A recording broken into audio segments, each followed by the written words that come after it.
Ton prénom du coup? Christopher. Christopher. Ouais. Ok. Christopher.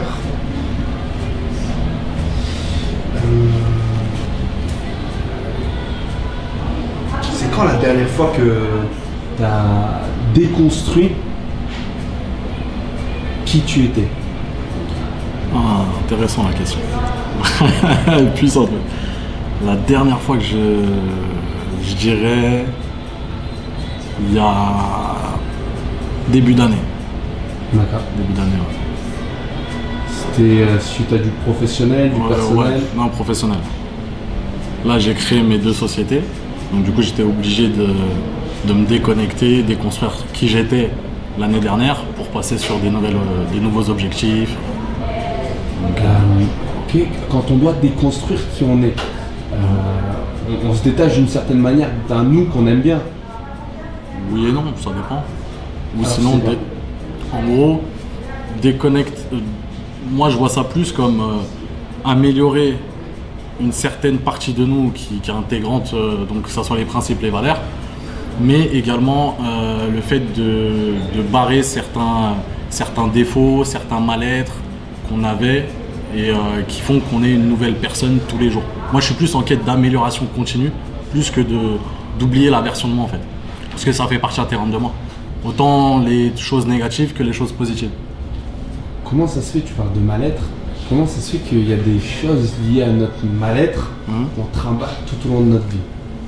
Parce que déjà, il faut les identifier. Ça, c'est un gros travail déjà.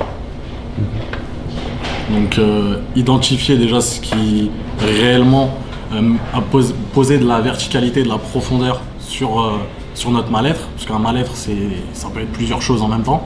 Et une fois qu'on a identifié ce mal-être-là, travailler dessus. Toi, aujourd'hui, vis-à-vis de ton être, t'es comment? Je suis très bien. Moi, je suis épanoui, je suis très très bien dans ma vie. Moi, j'ai trois sphères. La vie professionnelle, tout ce qui est partie projet entrepreneuriat. J'ai la partie personnelle, avec mon entourage, ma femme, mes amis, ma famille, mon père. Très important, c'est un de mes repères. Donc, on travaille pour justement le faire atteindre cette liberté-là. Donc, dans pas très longtemps, il arrête le travail. Et le côté spirituel également, parce que je suis croyant.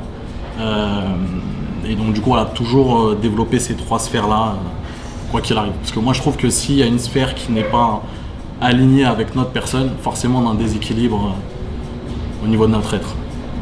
Est-ce qu'il y a des sphères que tu choisis de placer avant l'autre? Ça dépend de la situation. C'est-à-dire si c'est un rendez-vous business, si c'est par exemple là, ma famille, dans ma famille, je sais pas, il y a un événement, quelque chose. Là, par exemple, je vais me marier dans pas très longtemps. Donc par exemple, là, voilà, ça va être là, aujourd'hui, c'est cette sphère-là qui est au-dessus des autres. Donc ouais, c'est par rapport à la situation en fait que je rencontre au quotidien. On a eu le mot rien. Parler. Tu vas te marier dans quelques temps. Ouais. Justement, il faut quoi selon toi pour, tu vois, tu sais, pour établir des bases d'un mariage? Moi, j'aime pas trop le terme. Okay. Parce que base, ça veut dire qu'en gros, il y a des critères, c'est trop carré, cubique. Moi, j'aime bien le mot trop cubique pour. D'accord. J'ai une vision très large des choses. Pour moi, il n'y a pas de critères ou il n'y a pas de. C'est ton ressenti, surtout sur le mariage, une relation, le relationnel en termes généraux. L'humain est tellement complexe que pour moi, on peut pas avoir de fondement, de fondation. Il y a des notions communes, mais par contre, avoir des critères, des bases par rapport à ça, je suis pas convaincu de ça. Donc ça veut dire que toi, tu es parti au feeling? Ouais, feeling. Après, j'essaie de connaître la personne mieux qu'elle se connaît elle-même. Donc de voir des choses, parce que j'ai cette ultra compétence dans les neurosciences également, qui font que j'arrive à influencer, manipuler, c'est des termes assez négatifs, mais que j'arrive à tourner en positif, parce qu'un mot reste un mot, ça dépend également de ce qu'on en fait. Donc ça devient positif ou négatif par rapport à cette capacité d'influencer le choix des gens. Donc avec ma femme, c'est très bien passé, une très belle connexion. Déjà, tu le ressens au plus profond de toi, tu vois. Et après, j'ai développé cette connexion qui a donné du coup le couple.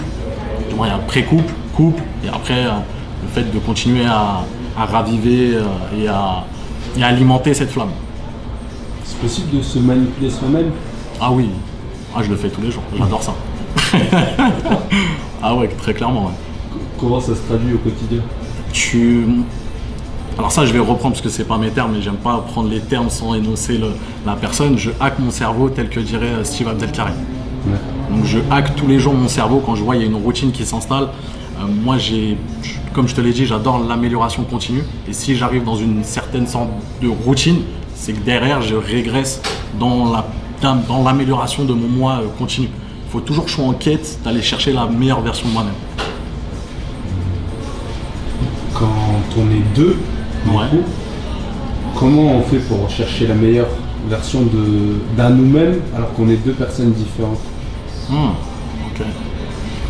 Beaucoup dans la communication, le dialogue.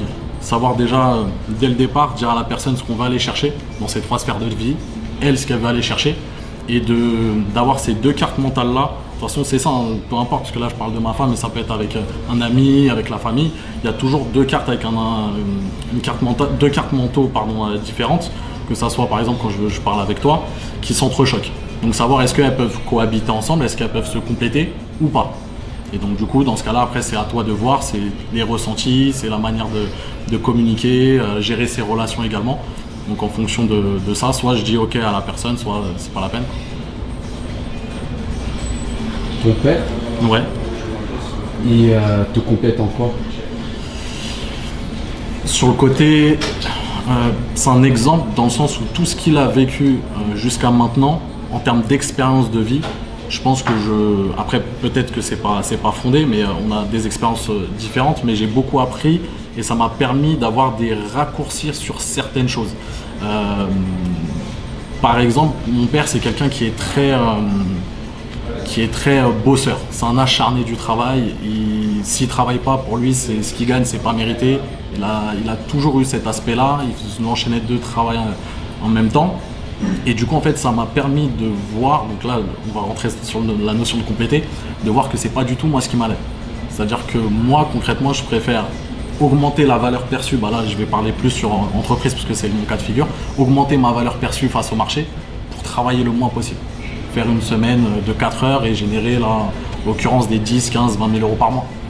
Moi, je suis plus dans ça, dans la qualité et la quantité. Mais pour moi, la qualité, c'est la quantité aussi. En fait, c'est la quantité de qualité que tu peux produire.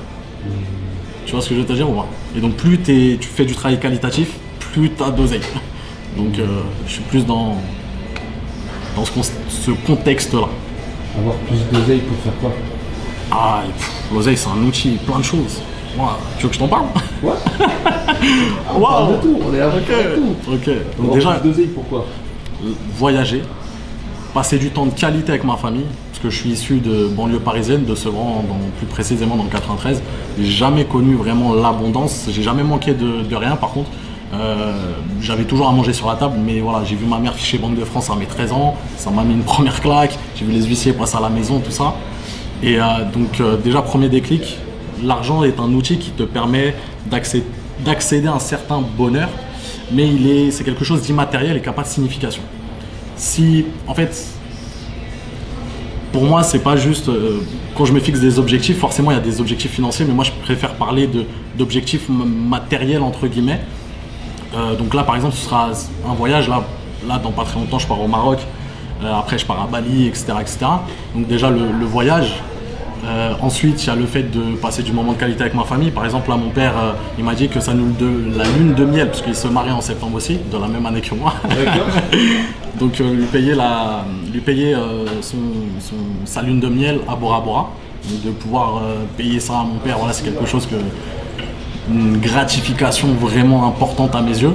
Le fait que l'argent puisse développer également derrière des emplois. Donc là, en gros, je vais investir dans mon premier immeuble de rapport.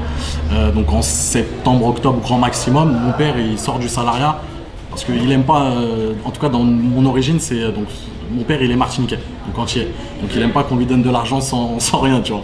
Donc il va être gardien de cet immeuble-là. Et derrière, je lui verse un salaire plus que conséquent pour qu'il puisse justement derrière vivre de ça. Et après, à long terme, oui, créer des... Là, je pars aux Antilles fin décembre ou janvier pour faire un gros séminaire avec des entrepreneurs justement d'ici. Je sais pas si vous connaissez des Tony Jazz, des gens, ouais.